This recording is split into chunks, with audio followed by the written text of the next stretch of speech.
stream music daily, you must have come across an AI song at least once. And now, big music companies are doing something about it. Hey GadInsiders, welcome to your Tech Hub. A unity of major labels like Sony Music, Universal Music Group, and Warner Music Group is calling for AI slop tracks to be disqualified from entering global music charts. The backlash comes after AI songs soared to the top of charts like Billboard or Spotify's various top songs list. The coalition, which is also backed by a number of smaller labels, is asking chart companies to bring in new regulations that impose stricter rules on AI-generated music. They want that only songs that are primarily human-made should be included, and that any AI involvement must be lawful.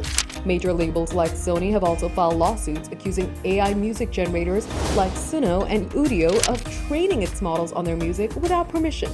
The coalition says that any music that could be committing streaming fraud should not be allowed to enter charts around the world. Streaming companies are facing pressure from the music industry about AI. Earlier this month, the Recording Industry Association of America and the International Federation of the Phonographic Industry proposed a new labeling system that would flag qualifying songs as fully or partly AI-generated in music streaming apps. Apple has already introduced AI transparency tags, which function in a similar way. Meanwhile, tech companies are making it even easier for anyone to create music with AI tools based on prompts. Google's Lyria Pro 3 can now spit out tracks up to 3 minutes and allows users to create specific elements like intros, choruses, and bridges. Last year, Spotify was forced to delete more than 75 million spammy tracks from its app, and platforms like Deezer also sees tens of thousands of AI-generated songs uploaded on a daily basis.